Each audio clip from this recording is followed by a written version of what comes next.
Salam Bapak Ibu yang terkasih dalam Tuhan Yesus Kristus. Hari ini kita bertemu kembali di dalam program Sapa Senja. Hari ini kita akan belajar satu kebenaran firman Tuhan. Sebelumnya mari kita membuka firman Tuhan di dalam Kolose pasal yang pertama, ayat yang ke-21 sampai 23. Demikianlah firman Tuhan. Juga kamu yang dahulu hidup jauh dari Allah dan yang memusuhinya dalam hati dan pikiran, seperti nyata dari perbuatanmu yang jahat. Sekarang diperdamaikannya di dalam tubuh jasmani Kristus oleh kematiannya, untuk menempatkan kamu kudus dan tak bercela dan tak bercacat di hadapannya. Sebab itu kamu harus bertekun dalam iman, tetap teguh dan tidak bergoncang, dan jangan mau digeser dari pengharapan Injil yang telah kamu dengar dan telah dikabarkan di seluruh alam di bawah langit, dan yang aku ini Paulus telah menjadi pelayannya. Tema renungan kita pada sore hari ini adalah bertekun di dalam iman. Ketika kita membaca firman Tuhan tadi, maka kita akan menemukan dua waktu, di mana di ayat 21 dikatakan kamu yang dahulu, lalu di ayat yang ke-22 di sana dikatakan sekarang diperdamaikannya.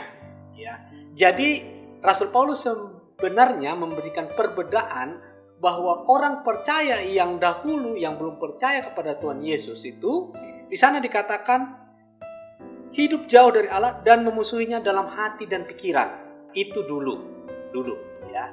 Lalu ayat 22 dikatakan di sana sekarang diperdamaikannya di dalam tubuh jasmani Kristus oleh kematiannya di kayu salib.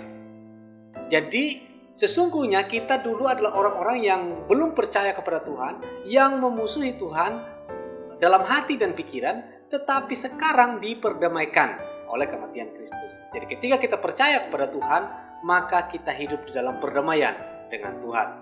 Lalu setelah kita hidup dalam perdamaian dengan Tuhan, apa yang harus kita lakukan sebagai orang percaya? Ayat 23 di sana dikatakan, sebab itu kamu harus bertekun dalam iman. Jadi hal yang pertama yang kita lakukan sebagai orang percaya di dalam Tuhan ketika kita sudah diperdamaikan dengan Tuhan adalah kita harus hidup bertekun dalam iman. Kenapa kita bertekun di dalam iman? Karena kehidupan orang percaya itu tidak bisa lepas dari iman. Kita setiap hari hidup dari iman ke iman oleh kasih dan anugerah Tuhan yang diberikan Tuhan kepada kita setiap hari. Jadi kehidupan yang kita jalanin ini bukan karena kemampuan kita, bukan karena hebat dan kuat kita, tetapi semuanya adalah karena kasih dan anugerah Tuhan.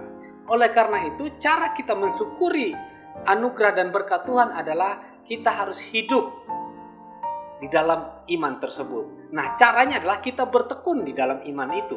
Mungkin Bapak Ibu yang sudah menjadi orang Kristen sejak dari kecil ya, kita sedang mendengarkan lagu, baca kitab suci, doa tiap hari kalau mau tumbuh ya. Jadi caranya memang seperti itu, baca kitab suci, doa tiap hari ya kalau mau tumbuh. Nah, itulah cara untuk kita bertekun di dalam Tuhan. Lalu hal kedua yang mesti kita lakukan sebagai orang percaya setelah kita diperdamaikan dengan Tuhan adalah di sana dikatakan tetap teguh di dalam Tuhan ya. Jadi hal yang kedua adalah tetap teguh di dalam Tuhan. Di dalam Efesus pasal 4 ayat 14 di sana dikatakan demikian. Sehingga kita bukan lagi anak-anak yang diombang-ambingkan oleh rupa-rupa angin pengajaran, oleh permainan palsu manusia dalam kelicikan mereka yang menyesatkan. Jadi sasaran utama dari kehidupan kita sebagai orang percaya adalah supaya kita hidup teguh, tetap teguh di dalam Tuhan.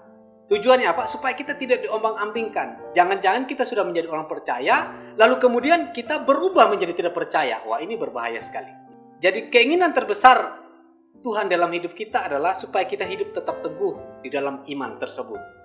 Menjadi orang percaya yang memang hidupnya dari hari ke hari senantiasa hanya berpegang kepada Tuhan. Sekarang hal yang ketiga, apa yang harus kita lakukan sebagai orang percaya yang hidupnya sudah diperdamaikan dengan Tuhan? Masih di ayat yang ke-23 di sana dikatakan bagian C, dan jangan mau digeser dari pengharapan Injil yang telah kamu dengar dan yang telah dikabarkan di seluruh alam di bawah langit, yang aku ini Paulus telah menjadi pelayannya. Jadi hal yang ketiga adalah supaya kita tidak bergeser dari pengharapan yang sudah kita imani tersebut. Rasul Paulus ingin supaya iman kita di dalam Tuhan akan menghasilkan pengharapan kepada Tuhan. Pengharapannya apa? Adalah supaya kita hidup di dalam kekekalan bersama Tuhan Yesus. Di dalam Roma pasal 15 ayat 4 di sana dikatakan, sebab segala sesuatu yang ditulis dahulu telah ditulis untuk menjadi pelajaran bagi kita supaya kita teguh berpegang pada pengharapan oleh ketekunan dan penguburan dari kitab suci. Kehidupan kekristenan itu adalah kehidupan yang hidup di dalam pengharapan. Kenapa setiap orang punya pengharapan? Karena ada goal yang akan dicapai. Misalkan kalau kita kuliah katakanlah ya, maka pengharapan kita adalah kita bisa menyelesaikan kuliah kita selama 4 tahun ya kurang lebih, dan kita memperoleh ilmu dan boleh dibilang kita diwisuda ya. Harapannya seperti itu. Nah, harapan orang percaya adalah supaya kita hidup di dalam Tuhan selama-lamanya.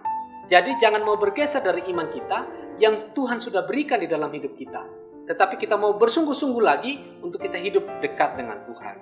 Jadi 3 hal ini, yang pertama tadi kita bertekun di dalam iman, dan yang kedua adalah tetap teguh dan tidak bergoncang, lalu yang ketiga adalah tidak bergeser ya dari pengharapan yang Tuhan sudah janjikan dalam hidup kita.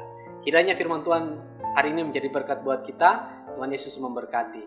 Shalom.